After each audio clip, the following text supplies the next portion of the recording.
As the second test out in Bahrain starts to wind down, surely the biggest talking point has to be the radical new design that Mercedes have brought to contend with in 2022.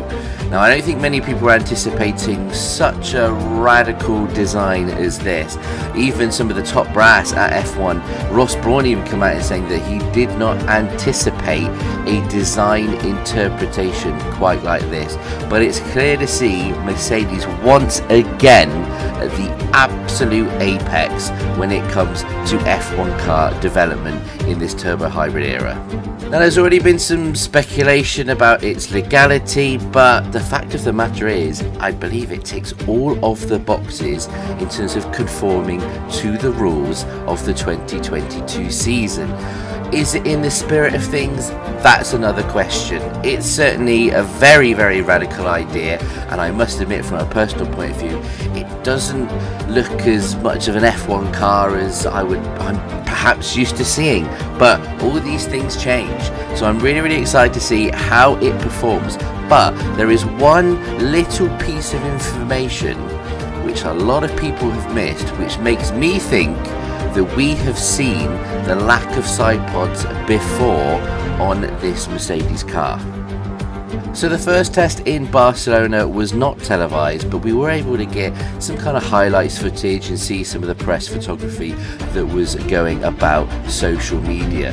What's interesting is when you start to look at some of the photos of the Mercedes Challenger this year, I think they were hiding the no side pod design. The more you look at some of these photos, it seems that there is part of the bodywork built in to conceal that this element of the car was being tested.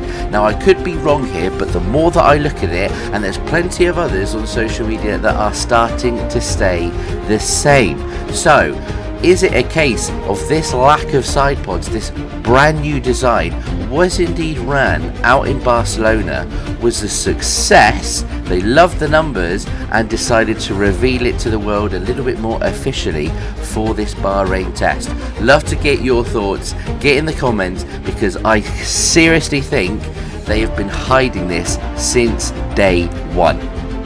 So having a bit of an overall look then at this Bahrain pre-season test, still a fair bit of sandbagging going on. We are not going to see the true potential of these cars until next weekend.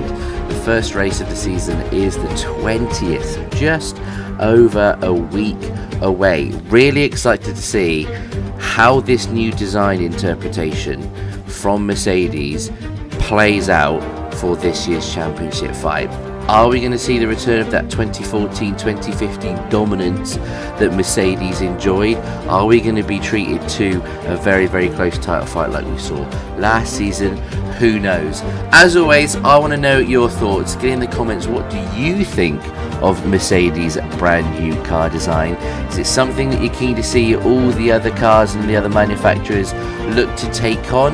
Do you think it's maybe a little bit ugly looking? Maybe it's not quite what you're expecting and doesn't, fit the aesthetic of an F1 car? I've certainly heard a few people say that across social media. Let me know your thoughts. As I said, that first race in Bahrain in just over 1 week's time.